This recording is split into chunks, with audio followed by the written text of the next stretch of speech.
talaga yung mga gusto kong puntahan talaga. Ito nga, ang sabi tawagan ni sir, underpass ba yung tawagan eh? Overpass. Oo, underpass sa Augusta. So yun mga kaudit, so ito nga underpass dito ginagawa.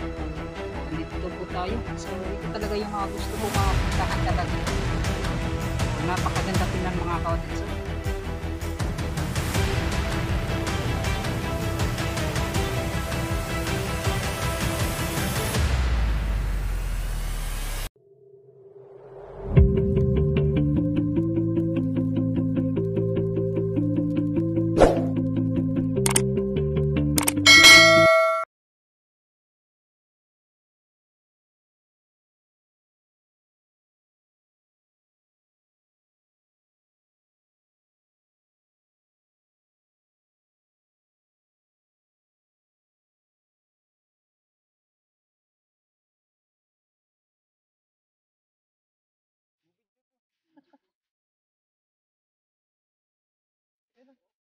kaganda mga kaudit sa totoo. Pagkat na po yan. Kaya ako'y gunit ba? Ha? Ako'y gunit? Pagkarat?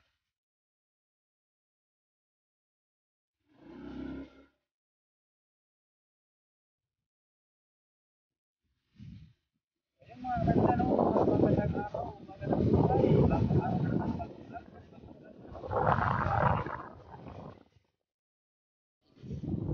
So ayan, shoutout guys, yun ang nagmamatay, sila nagmamatay sa atin. So yun mga kaganda no, dito tayo ngayon mga kaganda sa may, sige, bago-apply yan, unang nag-open. Ito po yung project ng ating butihing tawag na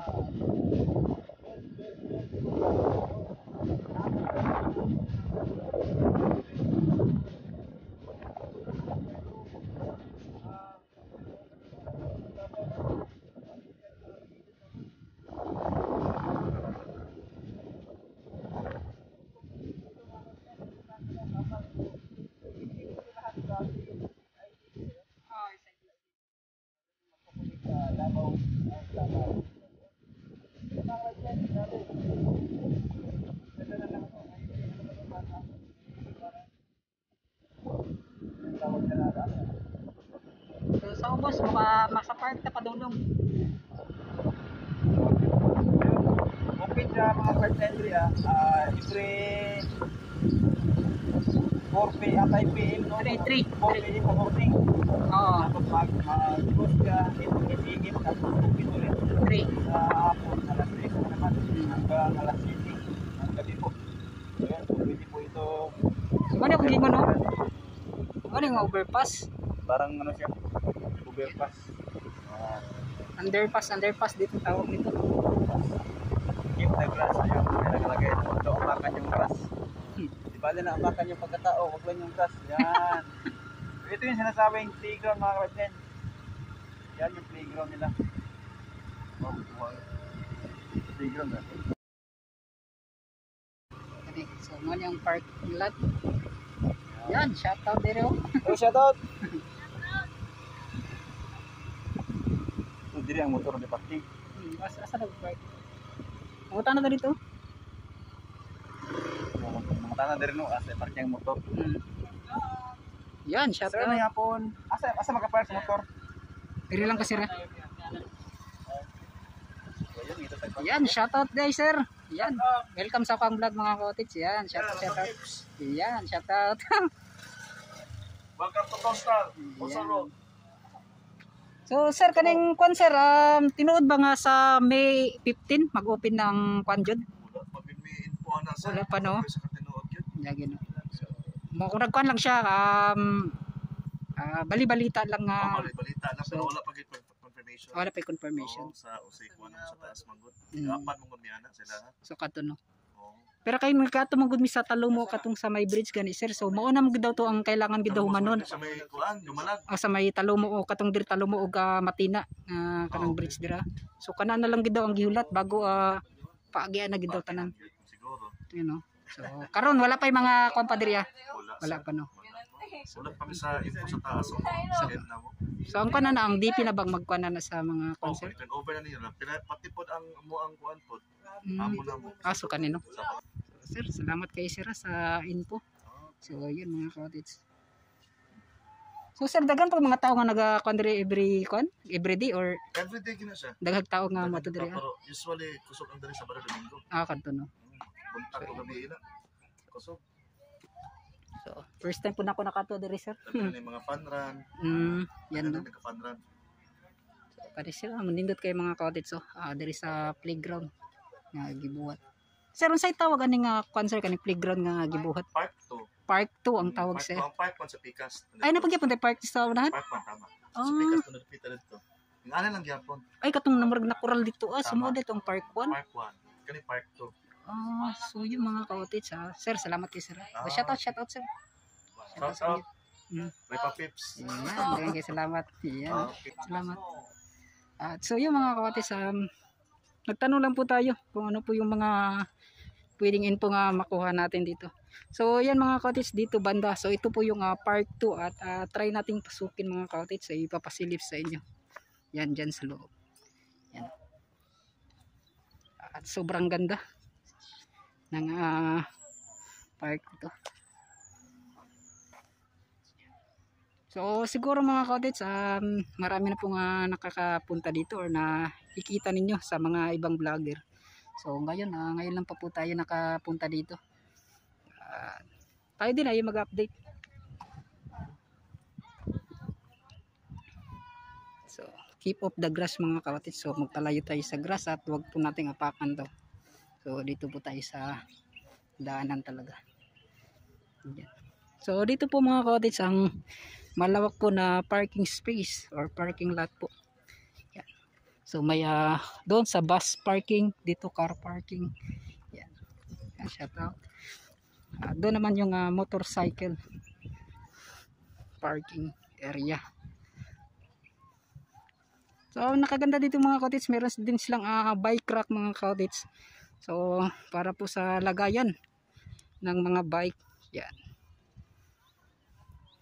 So ito po yung mga update na makikita natin dito po sa unang bahagi po.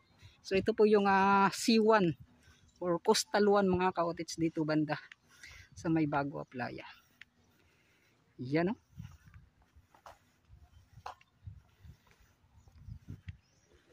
At so yun, makikita natin ngayon sa poging si Sir SG Vlogger TV.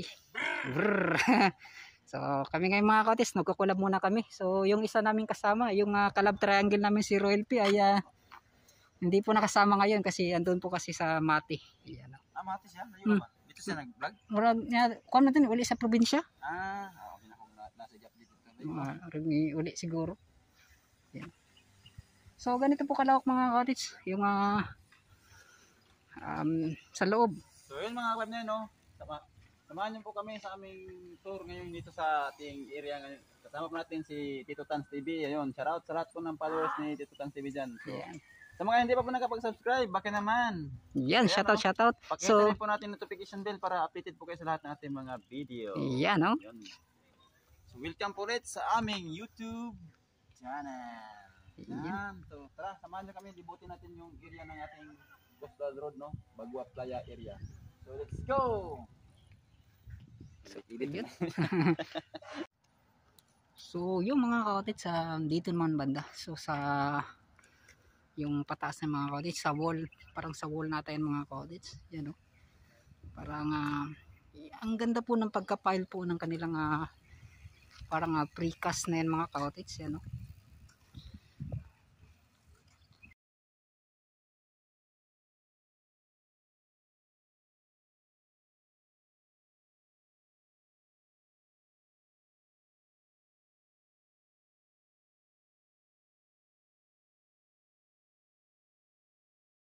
Ginagawang Davao Coastal Road. Dito nagkakaman. Yan o.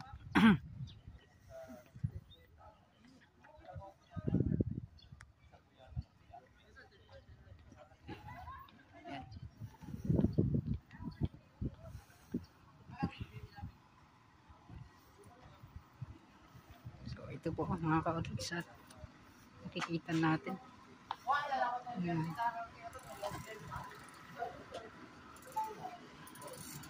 So yun mga cottage. Sir, pwede mo ito dire? Mato ko dire, okay ra? Ay, dire lang, dire ako. Yeah. So ito mga cottage, ito talaga yung mga gusto kong puntahan talaga. Ito ang sabi tawagan ni sir, underpass ba tawagan ni? Overpass. Underpass. Underpass sa Augusta. So yun mga cottage, so ito nga underpass dito ginagawa. So andito po tayo. So ito talaga yung gusto kong puntahan talaga. So napakaganda tingnan mga cottage. So kaya to ginawa mga cottage para po may daanan po papunta dito sa loob ng park itong mga sasakyan. So yan mga cottage, kaya to ginawa. So dito na yung mga cottage, papasok. So dyan kami dumaan kanina. Yan. Tapos dito sa may parking lot. Yan. So maganda yung pagkadisenyo at pagkagawa nito nga Davao Coastal Road. Yan.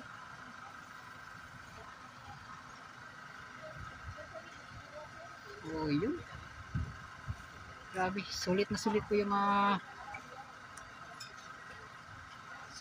po yung pagpunta namin dito mga cottage, kasi yun nga po nakakamangha po yung kanilang mga ginagawa. Ito nga proyekto po.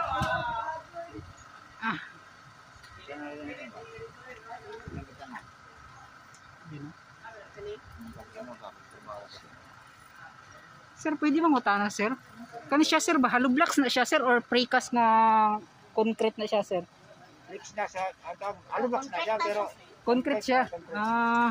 So yan no. Bricks ba tawag na sir no? Bricks. Pero dili siya katong paragon sa makapalit nato dirang hollow blocks, dili nga na sir.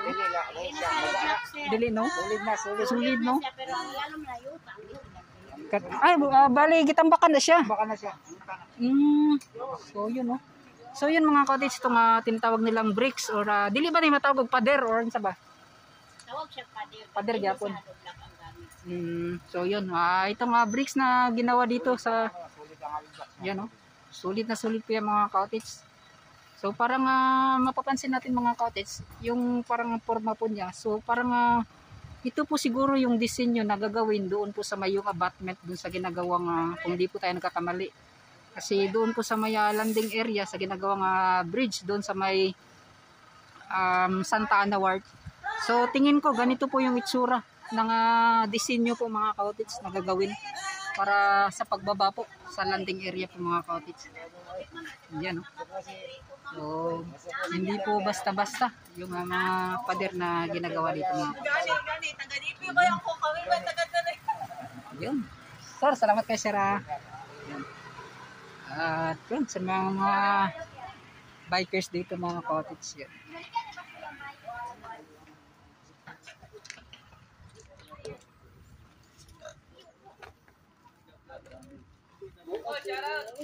Oy, shoutout mga bikers. Yan, shoutout sa mga bikers dito. Hi Yan. vlogger, welcome to my guys. Maraming dire. Yan, shoutout. Ang sa inyong team? Team Kwan, Team Abi. Abi wala lao. Abi. Wash out, shout out. Yan. Shout out sa mama, nako Dres Postal ba. Yan, shoutout sa mga kandira. Oh.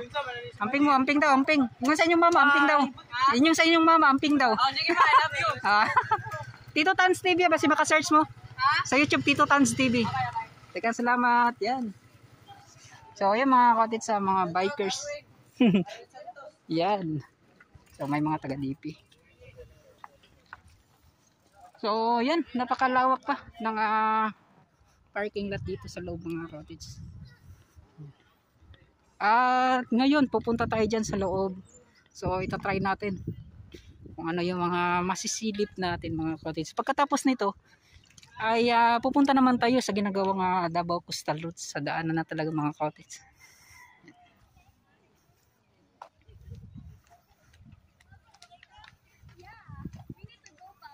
Yun no.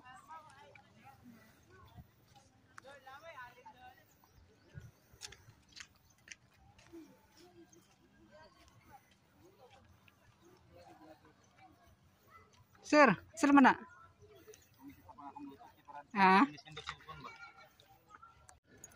So yun mga cottage, dito banda. So papasok kami dito. Yan.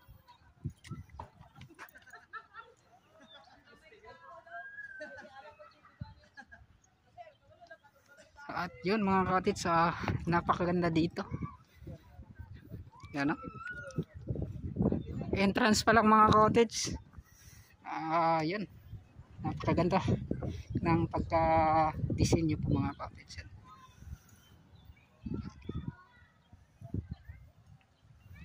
So, dito naman sa loob yan mga cottage makikita natin. So, dito naman sa ground mga cottage. So, iba-ibang mga disenyo po yung mga makikita natin yan. O, dito. Iba rin yung disenyo ng mga cottage yan.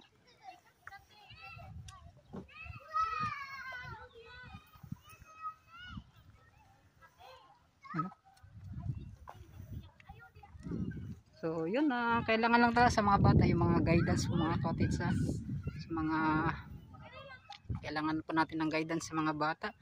Lalong lalo sa yan sa pag-akyat ng mga ganyan pong so yun, sobrang ganda.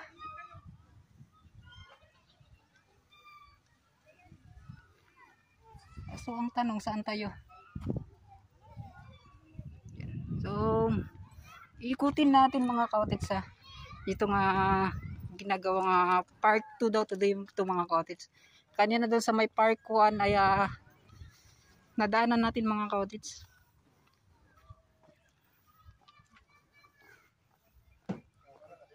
So ganito po kaganda mga cottage. So dito na po yung ginagawang Davao Coastal Road.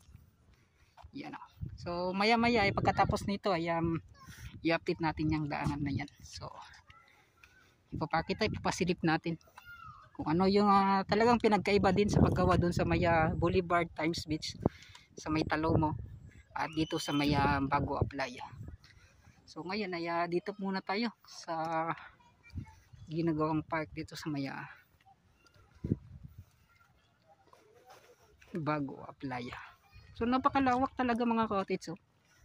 Isipin nyo hanggang doon pa mga cottage sa unahan na yun.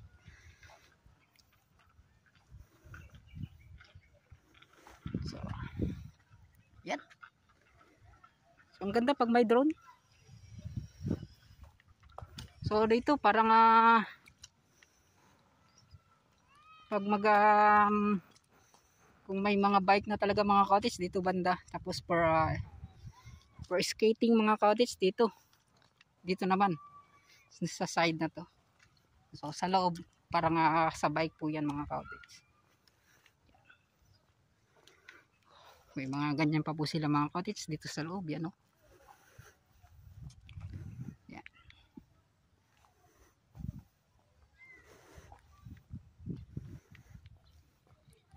Oh, nakakamangha po mga cottage.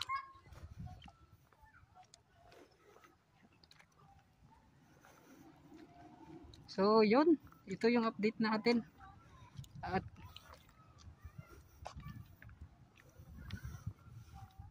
saan na kaya si SG Vlogger?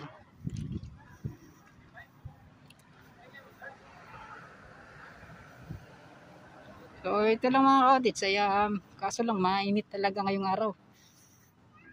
So maya maya mga alas 4 or mga alas 4:30 po ng hapon. Yan ay palubog na po yan yung araw. Yan, shoutout sa mga country. Yan, shoutout. So yan, no? Pagpasok mo pa lang diyan ka pa lang sa labas mga cottage. Makikita na po ninyo yung ganda. Yan. Napakalinis po mga cottage. Yan. Then pagpasok po mga cottage, so ito na po yung mga matutunghayan natin. Yan. So diyan sa playground para po sa mga bata. So kapag taga dito ka mga cottage ay tawag dito talagang araw-araw ka talaga dito pupunta kasi yun nga po ay nakaka-relax talaga mga cottage, you know? Tapos yung hangin So saktong-sakto lang talaga mga cottage, yung init, yung hangin. Tapos yung basta iba po yung vibes po mga cottage. Yan, kapag nandito ka sa loob. So yun, hindi po natin masyadong makita ng kabuuan po mga cottage itong ginagawang itong park po dito sa may Bagua Playa, at sa gilid niya na yung Davao Coastal Road. Kasi yun nga po, maganda kapag may drone po tayo, so ipapalipad natin yan. So ganun. So yan, mag-highlights tayo mga cottage kapag nakapunta tayo dyan sa taas. Yan o, yung Davao Coastal Road. Yan. So itatry natin yung mga cottage, highlights natin dito, so ipasilip sa inyo. So yun, at maraming salamat mga cottage. So hanggang dito na lang siguro. Yan. So sa pagpunta namin dito ay sulit na sulit po. Yan. So maraming salamat po sa lahat. Yan. Yung mga nagbabarka daw. Hi, shout out. Shout out. Yan, shout out sa mga estudyante. Yan. So hanggang dito na lang. So maraming salamat pala sa lahat ng mga nakatutok, nakasubaybay kay Tito Tanjus TV. Yan, mega shout out. So yun. So mega shout out pala kay Sir Roel P. At kay Sir Romeo Sabaldan kanina mga cottage, nakita kami yun sa unang video ko. Ayan, mega shout out sa iyo Sir Romeo Sabaldan. At kay Sir Roel P, Padrones Vlog, Henry Mix Vlog. At ang kasama po natin ngayong araw si SJ Vlogger TV. So yun, maraming salamat. So hanggang dito na lang mga cottage. At magpapaalam na ako. So yun.